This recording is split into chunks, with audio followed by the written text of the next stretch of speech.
Hi, this is Melody LeBaron.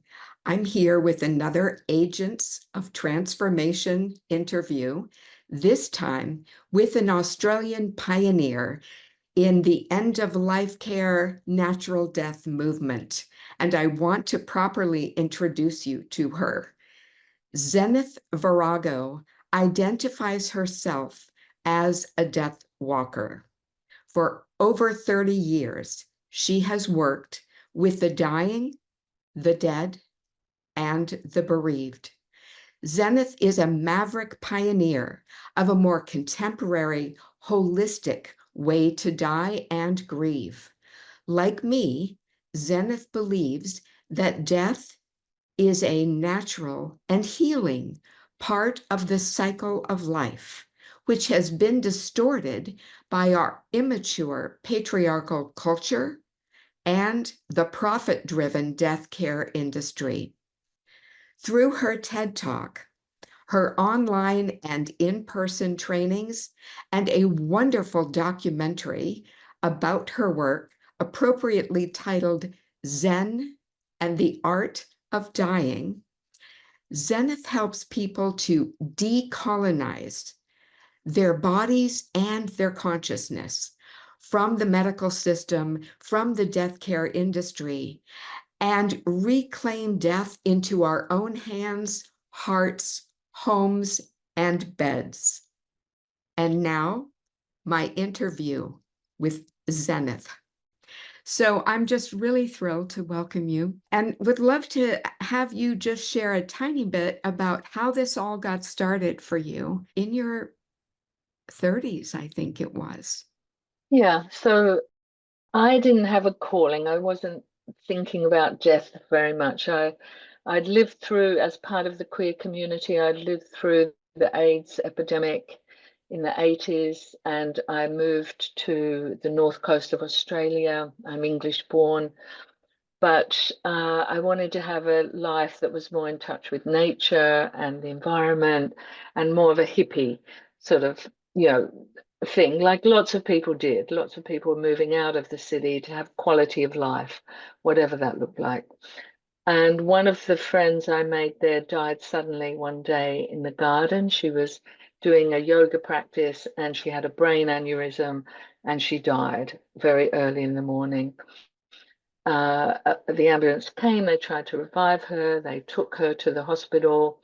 And later that day, I went with her husband to view her body. And during that time, I had an extraordinary experience with her body and feeling her life force leave that body, which what I know now is that life gives me experiences once.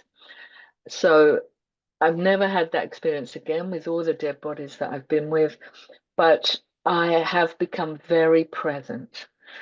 So so that if anything's happening, if anything's available to me, I'm present to receive it, to acknowledge it, to be in that moment with it. And really from there, we did the ceremony ourselves. We washed and dressed her. We built the coffin. We did everything. And that funeral ceremony was on my 37th birthday. And from there, it's had a life of its own. So I just say death offered itself to me, and I said yes. Much like anything, if things offer themselves to me, I generally say, yeah, okay. So, And watching the documentary, Zen and the Art of Dying, which I loved, it looked to me as if before this even happened, before your 37th birthday, when you were supporting your friend and her husband in this very unexpected way, you were also already really good at creating community. yeah, I had been the coordinator at the local community center. I'd been a feminist activist. I'm a stroppy woman. And so I'm very outspoken, as I think everybody should be. And so I often found myself as the spokesperson in a lot of situations.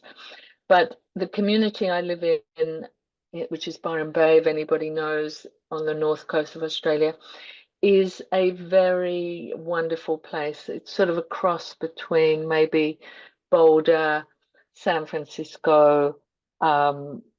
It's got a lot going for it. It's got a lot of people with lots of opinions and a lot of in diversity. So you're often learning or in conflict with each other.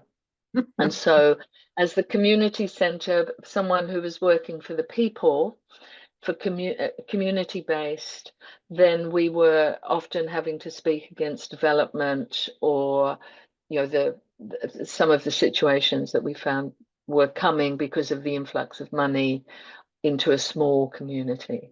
Yeah, yeah. So one of the things that many of the people who've read my book or are in already the natural death movement will know is that death done well is a family building, community making experience. And there's an expansion that happened for you that's palpable in the documentary that you speak to in the TED Talk, that's visible in the little clips of the courses that you teach. There's an expansion that flows into people who are in contact with death done well, whether that is in the dying process or in the grieving process. And I'm wondering, was that just automatic for you, that you would involve the children, that you would involve the family members, that you would empower them? You use words like decolonize, and depatriarchalize, which I love. I'm all about those things. But did that come naturally for you, that you would really create community that was empowered? The simple answer is yes. That's my personality is like that. So I've spent my entire life speaking up for others who were unable to speak up for themselves for whatever reason. And I have a few simple tenets that I live by. One is I've got a voice, and so I'm going to use it. That all I have to do is show up and do my best, whatever that looks like. I can't do any more than my best ever. But I'm also doing for others what I would want someone to do for me. And so if I'm sitting at the kitchen table in a house where someone's died, especially if that's sudden, then I'm dancing with each person at the table because I'm treating each of those as someone individual and that their needs need to be met and then each. And so sometimes some conversations will only happen because I'm there, even if it's between the two people that they haven't had that conversation for 30 years, but suddenly because I'm sitting there and because I'm I've become a very clear person to be sitting in the room with, and I'm very present, as I said. And so, but people feel very safe. And it took me a while to understand what happened. So when I would arrive by their invitation, people would just go, "Oh, thank goodness you've come." And I watched them feel better. And I'd only just arrived, I hadn't actually done anything, but they had an investment in me that I was going to be able to assist them or help them at that time. But really, what I saw in that was they were doing it for themselves.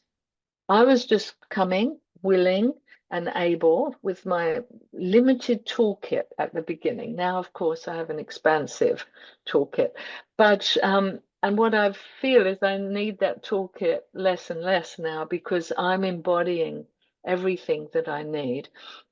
But now I understand I did some somatic trauma work with a great American woman, Diane Paul Heller, who's, I think she's in Boulder actually. And I learned a lot about how somatic therapy works. And so I I just seem to incorporate that into my being. I'm not particularly intellectual, but I'm very real. That's so. With that, what I understood was that my calm, my confidence, my capacity allowed other people's nervous system to settle. Right. And for someone to do that for you when you're in the middle of an intense situation where you're out of your depth or it's unfamiliar or you've got to make some serious decisions, to have someone there who's present and solid and sort of loving and kind and caring, but also no shit, then that's very helpful for people, because there are a lot of people in the death work who are what I call lilac ladies. And some of you listening may be those people, but they're very, oh dear, oh, like this. But my experience is, and I don't think Australians are particularly different to Americans, Americans much more forthright actually, but people don't, everybody else will be soothing to them or their friends. But what we're coming at is as a professional or as a guide, whether we're getting paid for it or not, but someone who's more familiar and can show them a way. And really, most of my work is about telling people what their options are so they can consider them and then make the decisions that are right for them as individuals and as a family and as a community.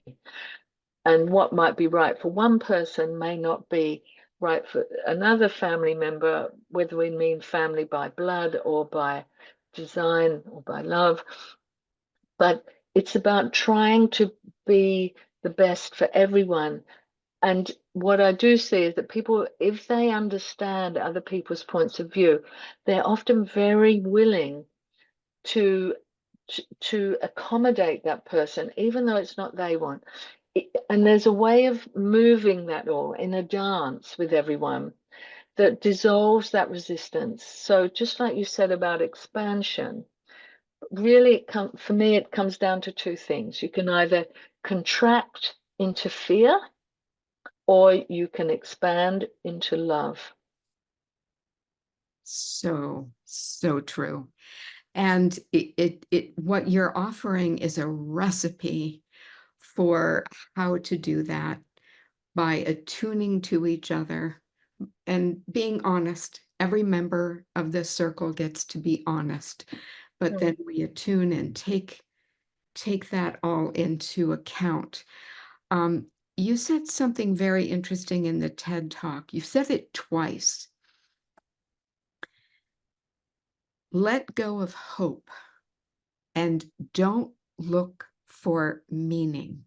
Now, Yes. I have come to the same good counsel, good wisdom myself in my own life, and I share that when I'm working with the dying. But I'm curious how you came to that and why that's such good wisdom for you. Let go of hope and don't look for meaning. Mm. Well, looking for meaning, I think if you're family, then if you want to look for meaning, look for it. It's not my place to tell you that. But when I'm trying to work with people who are working with other people who are working in the death field as death workers, as death walkers, doulas, whatever term you want to put on it, we cannot put our meaning that we have found in something as an overlay onto theirs. It's not our story. We're just walking into that for a short amount of time. And it's human beings want to look for meaning, which is why religion, does so well in so many different ways. But I have found that for me to come in this clean and capable way to serve everybody that asks me to, then I come without that looking for meaning. I don't try, and if people say, "Oh, blah blah blah," I say, it's up to you find whatever meaning you want. I'm not looking for meaning. It just is.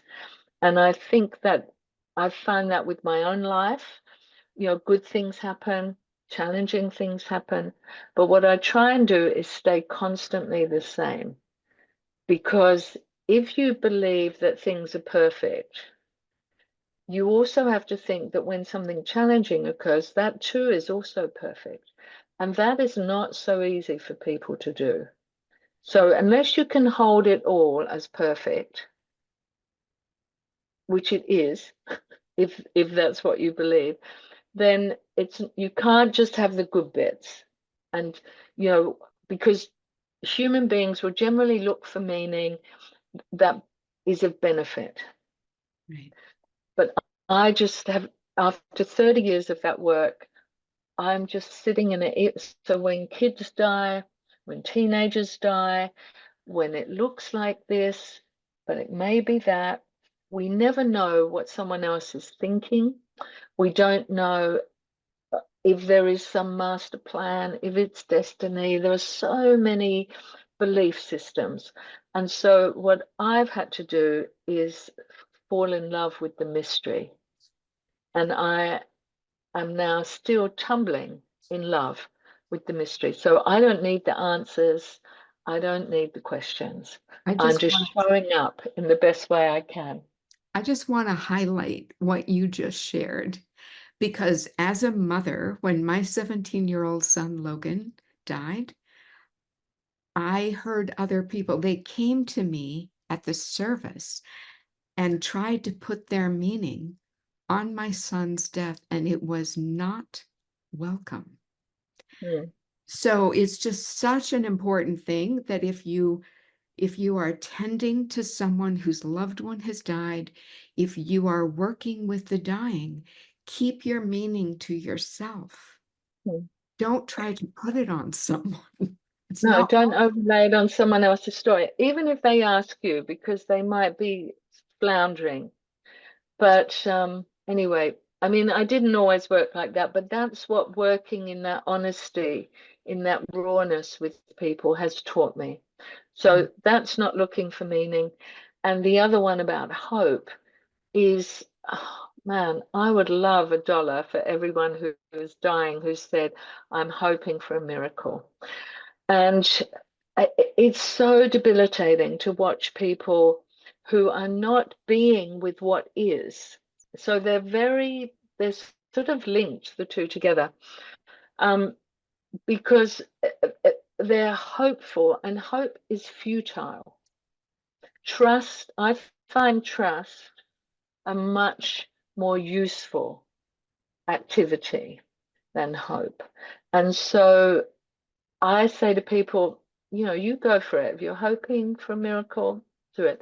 But there's this wonderful statement, which is, trust in Allah, but tether your camel. So you can, think, oh, I'm going to have, I'm going to beat this. I'm not going to die. God's going to come through for me, something like that. But at the mean, you want to take care of your business, because if you do die, you want that to be the very best it can be. But what I do see, without a doubt, over and over for many years, is that when people really open to the fullness of their dying, so they may have attempted treatment, when that treatment is not working, a lot of people I work with want to put the same amount of energy into their dying as they did to their treatment. And they want to do that well, and they want to support their family and friends that they're leaving behind to live on well. And so instead of everyone hoping, it takes such a lot of their precious energy Yeah. to be consumed by hope instead of being with what is and resting into that. And I see that people who take care of their business, accept what's happening, people think, oh, I'm rolling over, I need to fight. But the opposite is actually true. I see a lot of people, when they accept what is happening, they don't waste the limited amount of precious energy that they have on something that may or may not happen. They are and they generally live longer. But the quality of their life is absolutely markedly different because they're spending that time wisely. Yeah, yeah. There's a there's a process that I went through in my 40s when I left uh, a patriarchal cult in which I had grown up. And as I went through the deconstruction of my faith and the reconstruction of what I chose to believe, I came into contact with some Buddhist teachings. And I made the decision to rest in the state of not knowing Mm. and not needing to know. Yeah.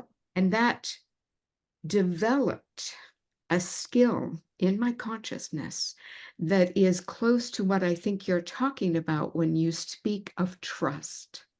Mm. Yeah. I mean, it's not needing to know, but also, we're lucky if we know how we feel on the inside. We never know what someone else is feeling.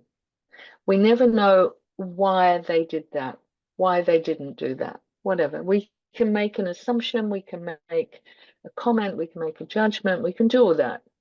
But it's really not helpful. But people want to make meaning, and they want to be hopeful, but and they're the beginner's way. But for people like us who have spent, decades now, in a very fortunate position to be with people who are dying, to be with people who are affected by sudden death. And so, unlike you, I feel that I've got all the learning without the pain, without the suffering. Because when I first started, I didn't, I had my children all alive, I've had deaths around me, but, I'm very, I have a big capacity for that now. So, you know, so what we've got is more familiarity, and we are bringing that familiarity Right. and that ability and capacity and courage also. And we're offering that to others. We're saying, here I am, I've done this before. If you need some support, if you want to do it well, I will accompany you. I will walk that journey with you.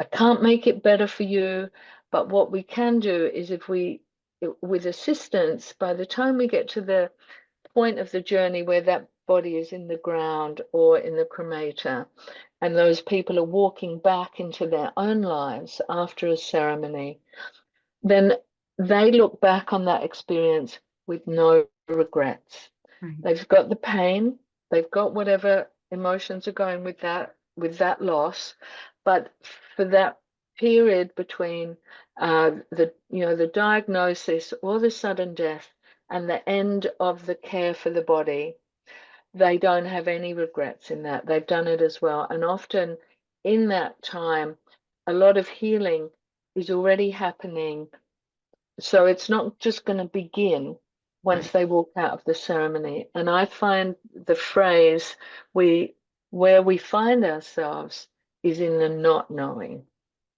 We don't know what happened for that person. We don't, especially when someone kills themselves, we don't know what they were thinking or what happened at the end, just before that moment. Where we are is in the not knowing.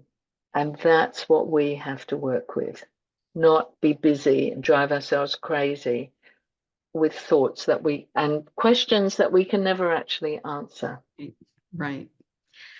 This is such a comforting, steady, solid container that you create for your community, for the people who take your classes, the clients you work with.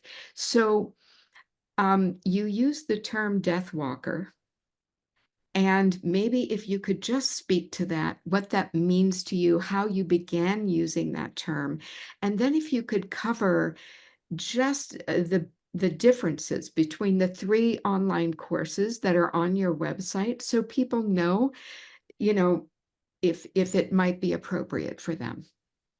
Sure. So when I first started that work, in the 90s, the word doula was not in common usage. It existed, but it wasn't in common usage. And so often people would say to me, "Oh, you're like a midwife to the dying." And I would say, with full respect to midwives, no, I'm just accompanying them. I'm willing to be there. I'm walking that journey with them. That's all.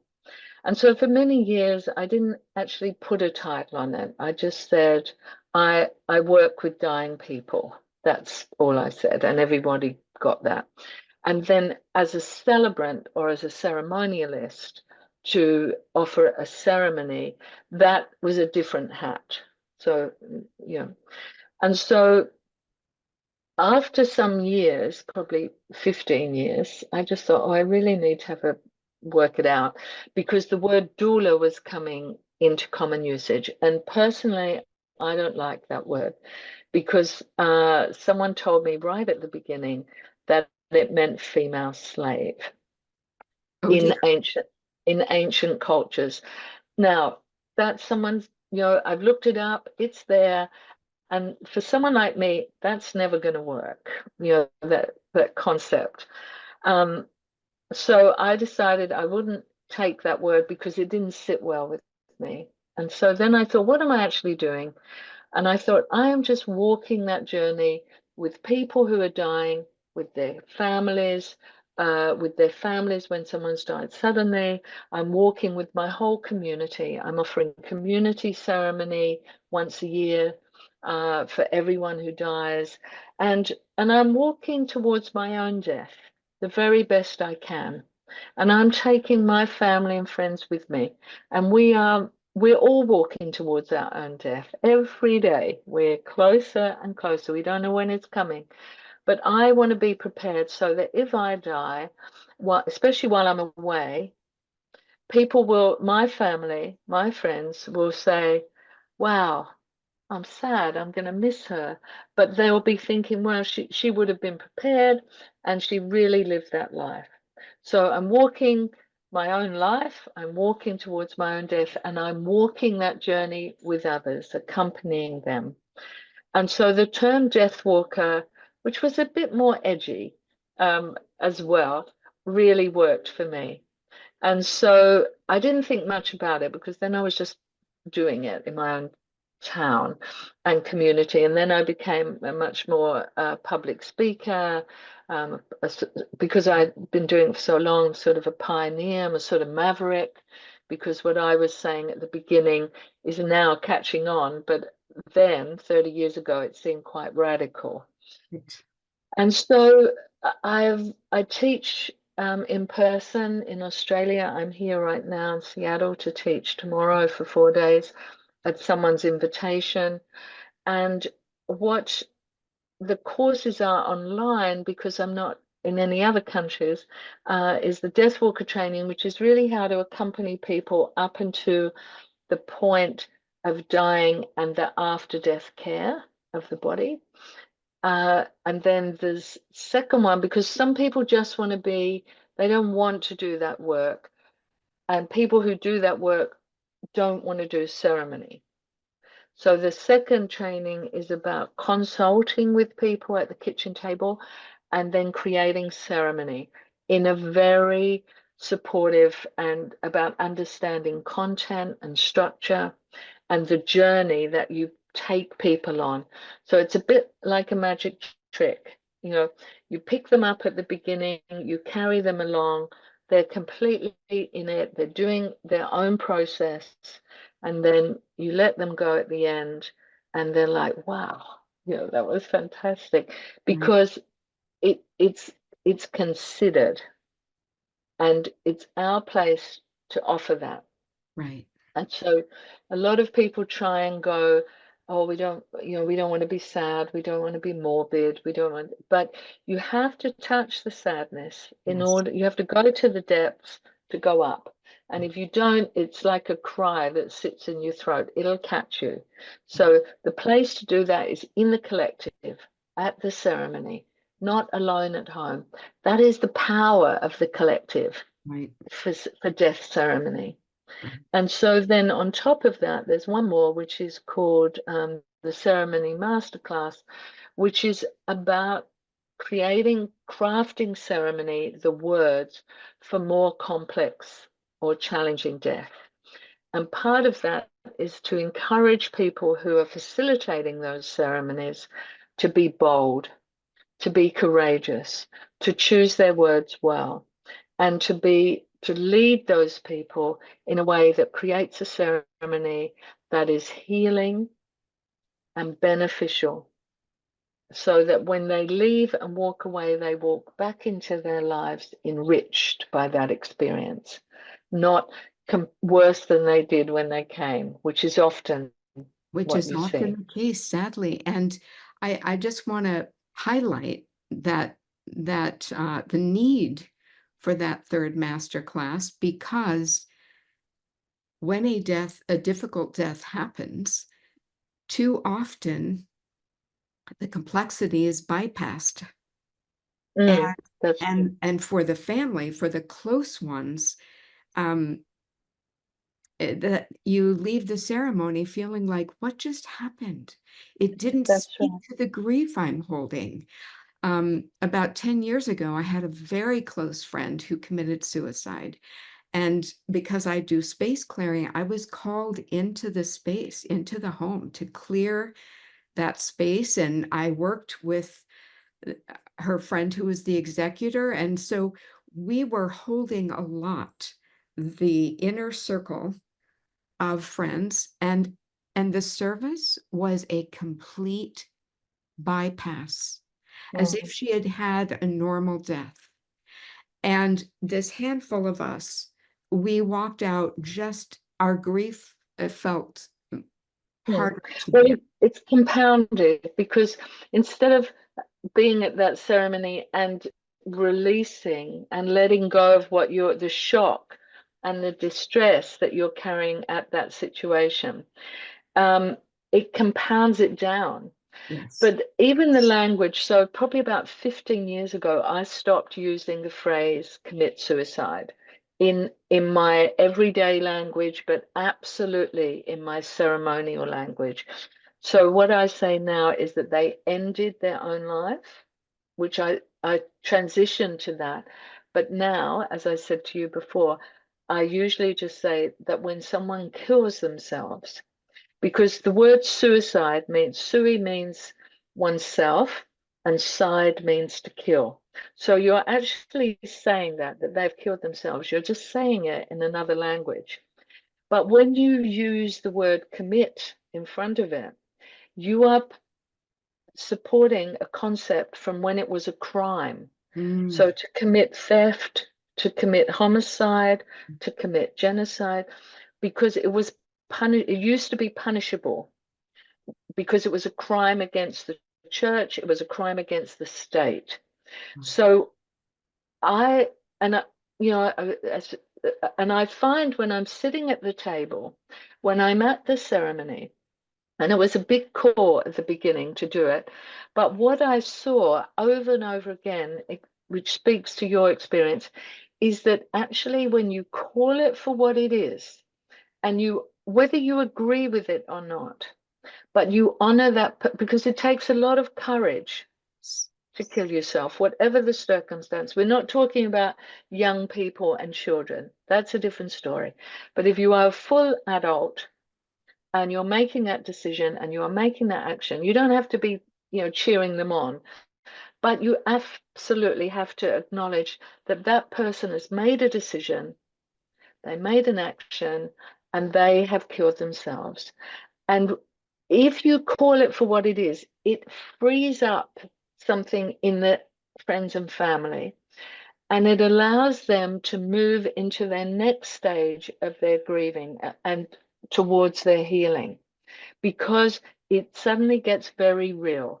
Whereas the term commit suicide has become it's bland now. It's overused mm, because it's happening all the time. And what we really need to do is feel that experience fully in a right. way that keeps our emotions moving. So shock will, will halt us in the moment.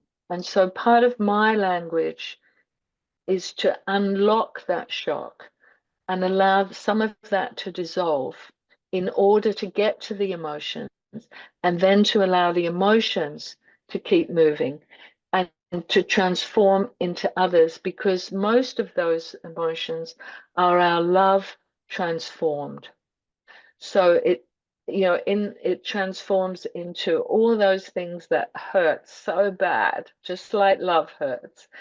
And so as time goes on, if we are clear and articulate in our language, it allows them to dissipate, to dissolve, and to transform back into love, much like I imagine your emotions for your son. Yeah. Yeah. It just comes back to love It does. because Yeah, it does. I so appreciate what you just shared. I appreciate the etymology of the words and just the context and the reframing. And so definitely I want to recommend those 3 courses and recommend you have a choice when you go online to look at the Zen and the Art of Dying. You have a choice to rent or buy. And if you're working with the dying, just buy it. I've watched it a couple times. It's really good. So uh, my last question is, you mentioned you're in Seattle now. You'll be teaching for the next 4 days. How often do you come back to the US? What might that look like if a group wanted you to share? So I love the States. I love the American people. I love their, yeah, you can do that sort of energy. And you go, girl. It's very different to a lot. It's uniquely American, I find. And of course, no one's perfect, but there's something in the enthusiasm of Americans that I really enjoy. So I'm here because someone who I met at a training some years ago invited me to come, and they're hosting me to do it in their beautiful house in Olympia on the water. And people are coming. And so I've done it before in different places in the States, but I don't try and organize a training overseas. So people invite me to come, they organize it, they do all the encouraging of people to come, and that's their job. Like my job's to deliver that body of work, that body of wisdom, that body of experience, to be that person. I don't need to be doing everything else. It's spinning too many plates. So, it just has a life of its own. But I generally come to the States once every 2 years, sometimes each year. I travel for quite a bit of the year. I'm on my way to Europe. I'm teaching in the Czech Republic, which I've done for the last 10 years for an organization there. And, I say yes to invitation. I mean, why wouldn't you? You never know what you're going to get. It's much better than making a plan. So I'm just in the free flow of my own life, and it's lots of fun. Well, I have had a lot of fun today in our conversation. And I was introduced to you only a few weeks ago by a dear friend who lives in Santa Fe, Tessa, who went to Australia to train with you. So anyway, I am just so grateful that we made time for this, and will be happy to share this with my community, and feel free to share it with yours. And is there anything I should have asked you but didn't? It's my hope. I say thank you. Thank you for asking me to have a conversation with you. And, I just trust that whatever we've covered will be enough for people. I mean, you can't cram a whole lifetime, you can't cram 30 years of experience into 30 minutes. I generally, I speak to whatever's in the room, whatever's in the ether. So I'm trusting that my baseline is I'm trying not to piss anybody off. That's really. So if I did, I'm sorry, but generally I'm trying to offer things that are helpful to people. But it's nothing new. It's old knowledge. We're in a hybrid situation now, but everyone, absolutely everyone, has the inherent capacity to do death well and to accompany well. And we just need to let go of some of those, anything that inhibits that. Because, like you, I see over and over again how courageous and how capable people are Yeah. when they bring their whole self to that situation, and they drop away their cultural conditioning, they drop away any judgments, and they just come in their simple humanity and their kindness to that situation, kind to themselves and kind to others. And really, we're all in it together. We can't do it alone. Oh, that's so true. And death really requires, just like birth requires, the parents caring for the child and the outer community, the family, extended family and community supporting the parents. And death is the same. It requires a circle of care. Mm, And so much love and grace can be inside that circle. So, yeah. oh, thank you so much, Zen. Thank you. Thank you.